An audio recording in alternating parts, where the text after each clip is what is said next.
In almost every fight that they have ever been in, the fossil fuel companies win. That's just a very sad fact of life here in the United States. And recently, the Trump administration announced that they were going to go ahead and hand over another victory to the fossil fuel industry by telling California that they can no longer enact their own fuel emission standards, fuel economy standards, and their requirement that so many electric vehicles have to be sold in the state.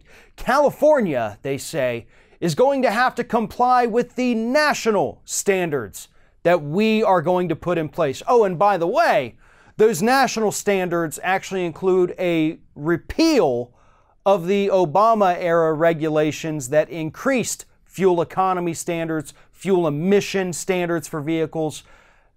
And now California, according to the Trump administration, has to play by those same horrible rules, which is going to lead to dirtier air in California. It's going to lead to consumers using more gasoline, which is going to cost them more money, which is only going to increase the profits of the fossil fuel industry.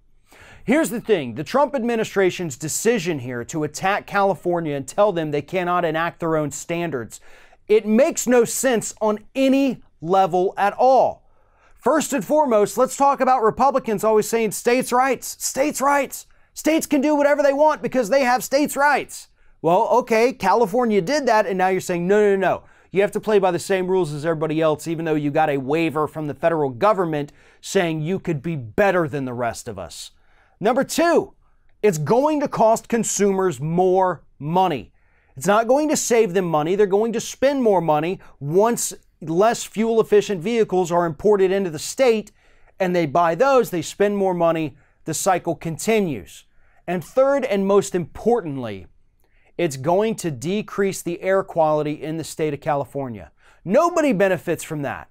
That affects the rich and the poor alike, regardless of race, religion, sexual orientation, income level. We're all affected by increased overall air pollution.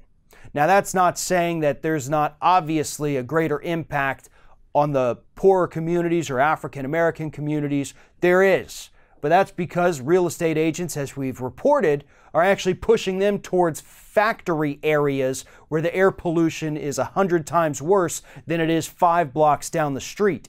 But when we're talking about an entire state where fuel efficiency standards go out the window, you are talking about an across-the-board, top-to-bottom, side-to-side increase in emissions that affects everyone. There is only one potential explanation for why the Trump administration wants to do this, and it's because it's going to increase the profits of the fossil fuel industry that doesn't care if they're poisoning people by putting more pollutants in the air. It doesn't care how many gallons of oil spill into our waters or over our land. It doesn't matter how much damage they cause, because they understand that at this point, they can get away with murder and nobody's going to say a damn word to them. At least nobody from the federal government that could hold them accountable.